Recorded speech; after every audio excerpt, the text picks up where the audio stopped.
This summer, I discovered the audiobook.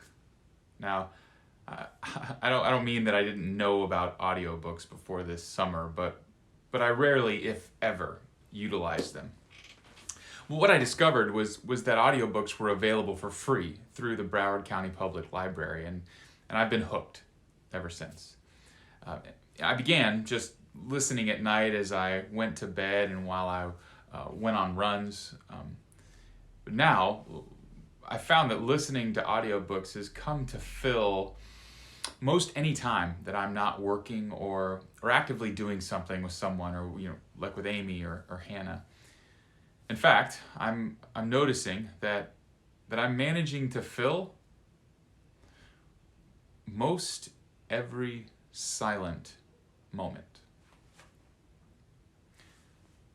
Are you filling up the margins of your days with noise?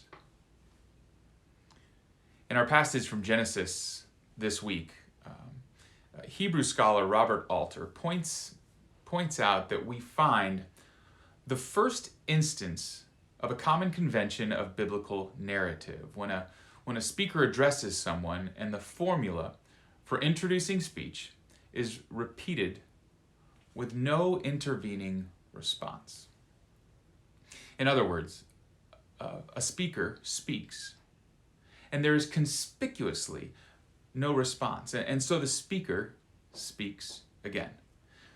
It's a device that's used throughout Scripture, indicating some kind of significant silence on the part of the listener. In fact, 3 times in our Scripture for Sunday, you will notice the phrase, "And God said," followed by God's words, in this case to Noah, in the wake of the flood. Each time, God's words are met with silence on Noah's part. Why? Why do you suppose that Noah remains silent? God is talking to this Noah who has just emerged from the ark, the rain-soaked, sea-weary, been stuck in a small place too long with too many animals, Noah. And God says, "This is my covenant with you, that I will never again destroy the earth with a flood." And there is silence. God then says, "You see the rainbow. It'll be a sign of this covenant, this promise that I'm making, that I will never destroy the earth with a flood." And again, silence.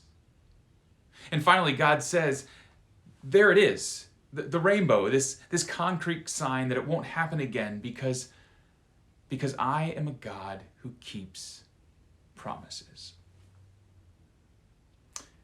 Maybe Noah is stunned to be hearing from God. Maybe Noah is too seasick to speak. Maybe Noah is skeptical.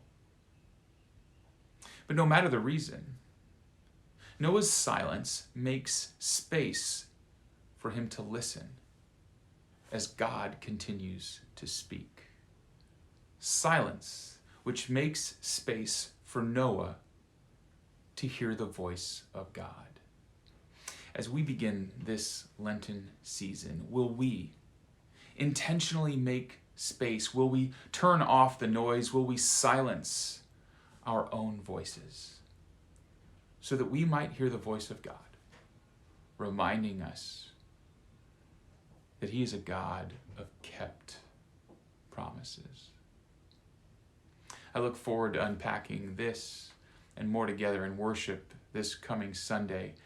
You'll find it helpful to read Genesis chapter 9, verses 8 through 17 this week as you prepare for worship. Until then, be safe, be well. We'll see you on Sunday.